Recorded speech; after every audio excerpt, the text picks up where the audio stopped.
En este video voy a explicar cuál fue el procedimiento de construcción de la CNC láser que ven en la pantalla. Principalmente solo la construcción de la estructura se realizó en MDF, como se puede ver, y con materiales reciclados, que en este caso son los motores y los ejes. Como se puede ver, todo el MDF que se cortó está ensamblado de tal forma que encaje a presión todas sus piezas, para no requerir de la posterior fijación por mediante pernos o de algún aditivo. En este caso se puso algunos pernos en algunas uniones solo para asegurar que no se zafen. Ahora voy a explicar más o menos cómo fue el proceso de construcción, partiendo desde la construcción del soporte de láser, que fue la base para el requerimiento de la mesa, que es de 10×10. En este caso se partió de una mesa móvil para el eje X y una mesa móvil para el eje Y, en el cual en el eje Y se coloca el láser y en el eje X la pieza de trabajo. Como se puede ver aquí, la pieza de trabajo debe ser fijada mediante algún adhesivo a la mesa. En esta parte podemos ver cuál es el sistema de transmisión de movimiento y cómo se fijó los ejes a la mesa de trabajo en el eje X. Se usaron rodamientos lineales LM6UU para ejes de 6 milímetros, y se usó banda para transmitir el movimiento, ya que la banda permite usar la mayor velocidad posible para movimientos solo de traslación, más no de maquinado. En este caso la banda se usó en eje X y eje Y, ya que el eje Z, por su característica, es necesario usar un tornillo. Como se puede ver en la parte de aquí, se utilizó un tornillo de potencia de 4 entradas con su respectiva tuerca, fijado con un acople a un motor para transmitir el movimiento.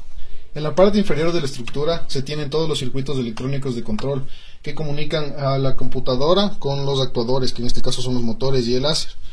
También en la parte inferior se encajan los ejes para las guías del eje Z, que a su vez sirve de base para el eje Y.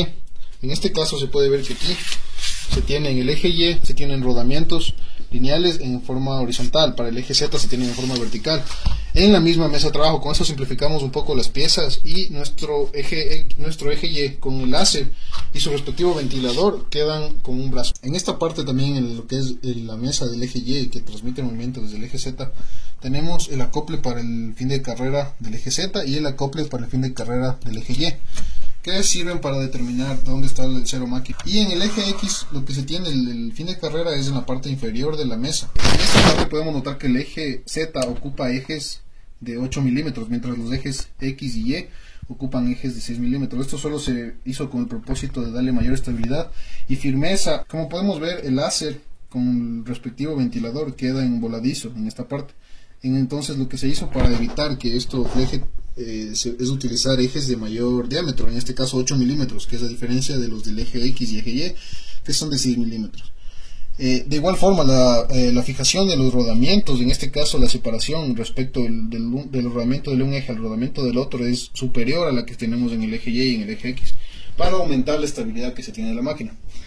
También se utilizó un tope en los ejes utilizados en el eje Z, solo con el objetivo de fijar y guiar los ejes sin que se desvíen, para que de esta manera no forcen el movimiento del tornillo en el eje Z. Al utilizar el tornillo de 4 entradas, lo que se gana es mayor velocidad, ya que se multiplica por 4 el movimiento que se genera que se transmite del motor hacia la estructura. Y eso facilita un poco lo que es nos ayuda a mejorar la velocidad de traslación en el eje Z, aunque en el eje Y y en el eje X, como se explicó anteriormente, se tiene banda. Esto nos permite tener una velocidad de traslación en vacío, es decir, sin maquinar, sin tener el láser activo, de hasta 20.000 milímetros por minuto. También el hecho de usar banda en lugar de tornillo nos permite utilizar motores más pequeños. A pesar de que son motores Neumann 17, los 3 motores, el motor del eje Z, que no se lo puede ver porque está dentro de la estructura, es un motor de una longitud más grande, con un torque mayor, para poder mover al tornillo, que en este caso requiere de un torque mayor. Como se mencionó antes, se tiene un ventilador en el láser, ya que el láser se calienta mientras más tiempo, en dependencia del tiempo que se tiene prendido. Entonces el hecho de tener un ventilador aquí es para poder utilizarlo con una mayor duración, que no se queme, evitar posibles sobrecalentamientos y daños al láser. El láser utilizado es un láser de 200 milivatios. Todo lo que es respecto a las placas electrónicas de control se encuentran dentro de la estructura. Lo que se trató también con esto es de simplificar bastante el cableado, para conectar y poder movilizar la máquina en cualquier lugar. Entonces lo que se tiene principalmente es la conexión de VCC, que en este caso es una conexión de 4 pines directamente a la fuente, y la conexión de la computadora, que en este caso es por un USB al Arduino. Serían las dos únicas conexiones que se deben realizar para poder poner en funcionamiento la máquina. En este caso la fuente utilizada es una ATX 500, y entre los elementos electrónicos que tenemos dentro de la estructura tenemos un Arduino Uno, un Shield para el Arduino Uno para CNCs, 3 drivers A4988 para controlar los motores paso a paso. También tenemos los dos motores del eje X y del eje Z dentro de la estructura, el relé para controlar el prendido y apagado del diodo láser. El cableado se lo realizó de tal manera que no afecte al movimiento de la máquina en ningún punto, es decir, ni la mesa X, ni la mesa Y, ni la mesa Z se verán afectadas por los cables que están a su alrededor.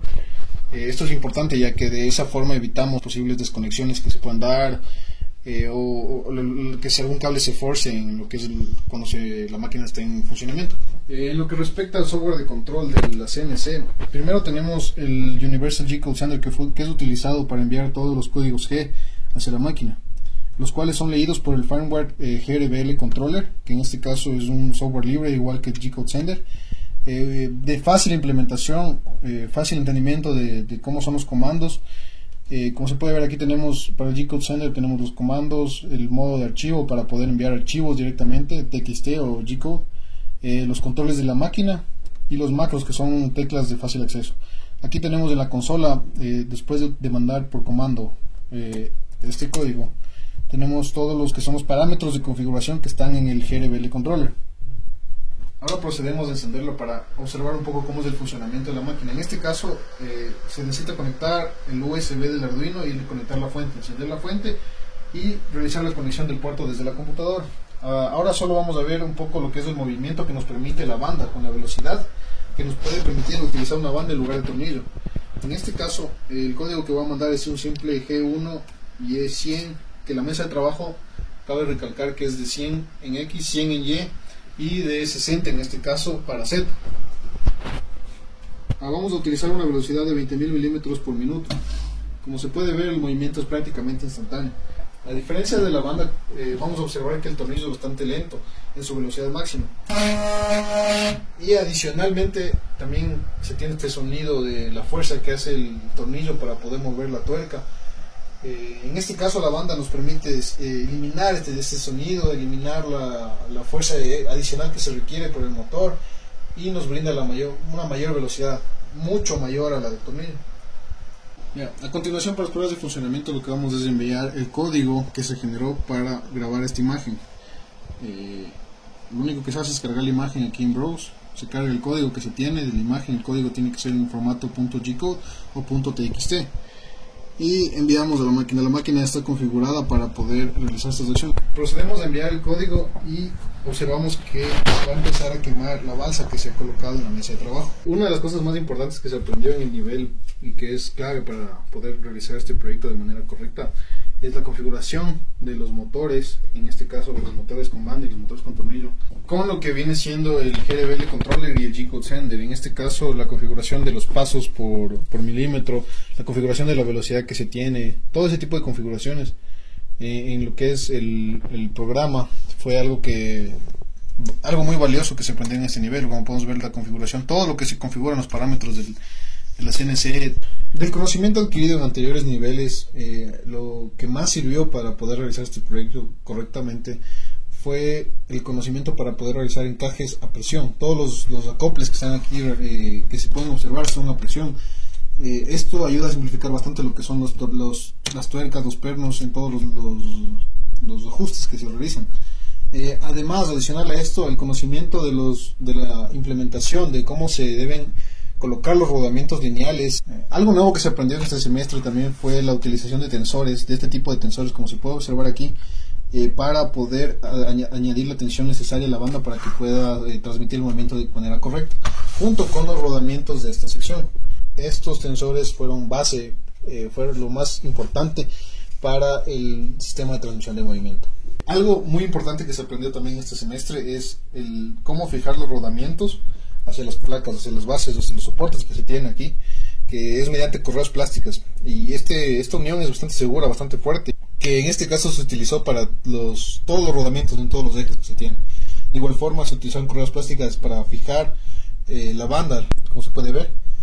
Algo muy importante que sería uno de los puntos que se debería seguir desarrollando para mejorar la CNC láser es un poco el cableado y optimizar un poco el espacio que se tiene aquí.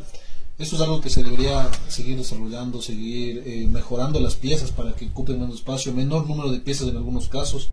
Faltaría por aprender para poder mejorar la CNC láser sería en este caso el dimensionamiento del ventilador, del sistema de refrigeración del láser.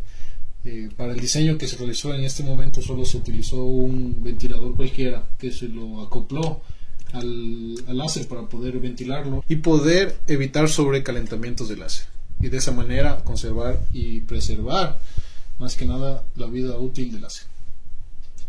En general eso es todo, la descripción de lo que fue con la construcción, la implementación de los programas, de todo lo que es en sí la CNC láser. Y en sí este diseño que se realizó es bastante óptimo en lo que se refiere a todo lo que es la mesa de trabajo, porque simplemente con el hecho de cambiar esta pieza de aquí y esta pieza de acá se puede modificar el área de trabajo.